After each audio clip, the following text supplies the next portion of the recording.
Everyone.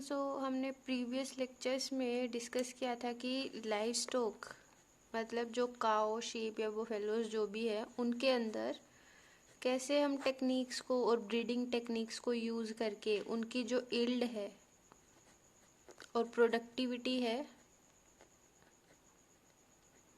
उसको increase करते हैं। तो आज के लेक्चर में हम जो मेन फोकस रहेगा वो रहेगा एग्रीकल्चर पे। India, our country, it is an agriculture based country. तो इंडिया की जो जीडीपी है 33% जीडीपी एग्रीकल्चर से आती है। जीडीपी जो मार्केट वैल्यू है प्रोडक्ट्स की, और एक कंट्री की जो प्रोडक्ट्स हैं वो कितने डिपेंड करते हैं एक कंट्री की जो इकोनॉमिक वैल्यू है, तो एग्रीकल्चर पे अप्रोक्सीमेटली 33% वो डिपेंड करती है और 62% एम्प्लॉयमेंट देती है एग्रीकल्चर पॉपुलेशन को। आफ्टर, अब हिस्ट्री की बात करते हैं। आफ्टर इंडियाज़ इंडिपेंडेंस जो सबसे मेन चैलेंज ये था कि जैसे जैसे पॉपुलेशन बढ़ती जा रही है वैसे वैसे जो फसल है, जो यील्ड है, वो इंक्रीज़ नहीं हो रही थी। जो मेन चैलेंज उस टाइम था वो ये था कि पॉपुलेशन बढ़ते जा रही है, वैसे वैसे जो फूड अवेलेबल है उसको कैसे इंक्रीज़ किया जाए। Development of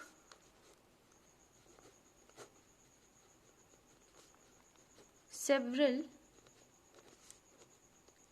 high yielding varieties जो बेटर बायोमास दे रही है, बेटर प्रोडक्ट दे रही है, high yielding varieties of wheat and rice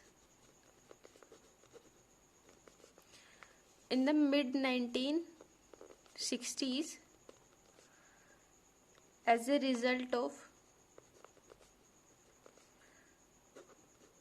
various plant breeding techniques led to dramatic increase in food production. Development 1960s में हाई यील्डिंग जो wheat and rice की varieties है वो डेवलप की गई by using plant breeding techniques, जिससे जो है इंक्रीज़ हुई ड्रामेटिकली फूड प्रोडक्शन। जो यील्ड है वो इंक्रीज़ हुई, उसकी क्वालिटी इम्प्रूव हुई, जिसे हम नाम देते हैं ग्रीन रेवोल्यूशन। तो प्लांट ब्रीडिंग को यूज़ करके जो फसल है उसकी यील्ड को इम्प्रूव किया गया। फर्स्टली बात करते हैं वीट एंड राइस की।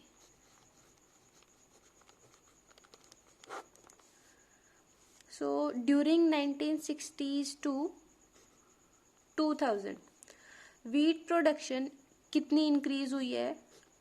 11 मिलियन टन से लेके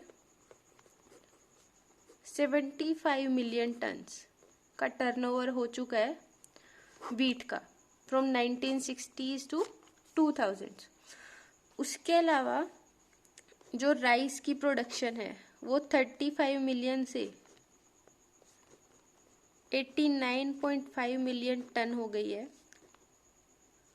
due to the using of breeding techniques, plant breeding techniques. तो जो यील्ड है वो बहुत ज़्यादा हो चुकी है। डेवलपमेंट जो ये यील्ड है इसका मेन रीज़न क्या है कि डेवलप की गई सेमी ड्वार्फ वीट और राइस की वेराइटीज़ डेवलप की गई, क्योंकि सेमी ड्वार्फ में क्या होगा कि जो प्लांट है उसकी जो स्टेम है और उसको फुल्ली मैच्योर होने में कम टाइम लग रहा है। जो स्टेम है उसकी लेंथ कम है और उसकी फ्रूटिंग जल्दी हो जाती है। जिसकी वजह से जो यील्ड है कम से कम टाइम में ज़्यादा यील्ड मिलती है। There was a scientist named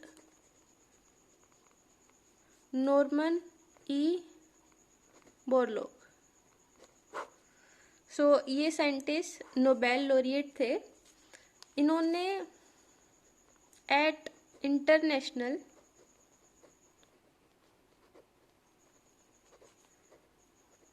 centre for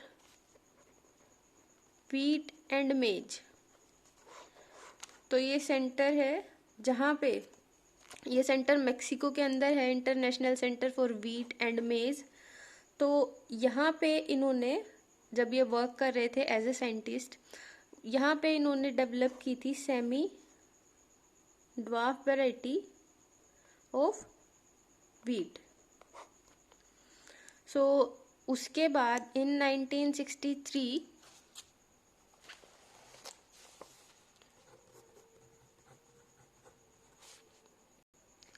India के अंदर फेमस व्हीट वैरायटी जिसके बारे में आपने शायद सुना होगा, सोनालिका एंड कल्याण सोना, ये सेमी ड्वार्फ वैरायटीज डेवलप की गई। उसके बाद जो सेमी ड्वार्फ राइस वैरायटीज थी वो डेवलप हुई थी IR जो स्ट्रेन है राइस की at the international rice research institute. So exam में फुल फॉर्म पूछ ली जाती है कई बार कि IRRI की फुल फॉर्म क्या है, that is international rice research institute. So यहाँ पे IR8 एंड ये प्रेजेंट है इन फिलीपींस। यहाँ पे और एक और जो वैरायटी थी डेट इज टाइचेंग नेटिव 1 जो है ताइवान से, ये वैरायटी ताइवान से है। सो इन दोनों वैरायटीज़ को यूज़ करके सेमी ड्वार्फ राइस की जो वैरायटी है वो डेवलप की गई later Jaya and Ratna. Semi dwarf varieties ये डेवलप की गई इंडिया के अंदर।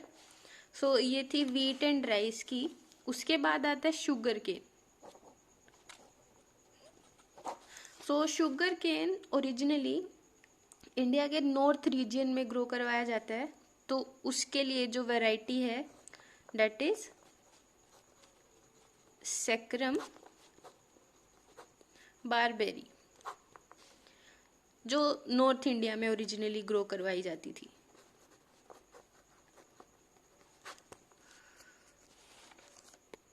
बट इस वैरायटी के जो लिमिटेशन थी वो ये थी कि इसकी जो यील्ड थी वो बहुत पुअर यील्ड थी और जो क्वालिटी थी शुगर कंटेंट की वो भी लो थी।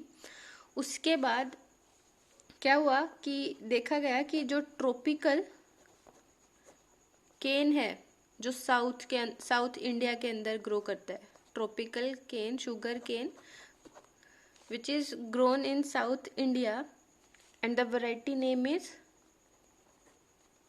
Saccharum officinarum.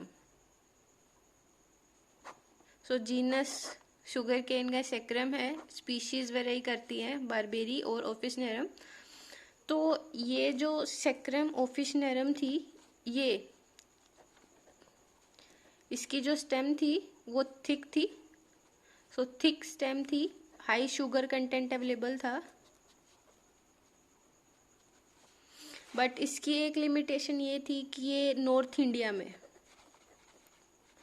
ग्रो नहीं करती थी। इसकी एक ही लिमिटेशन थी कि नॉर्थ इंडिया में ग्रो नहीं कर रही थी।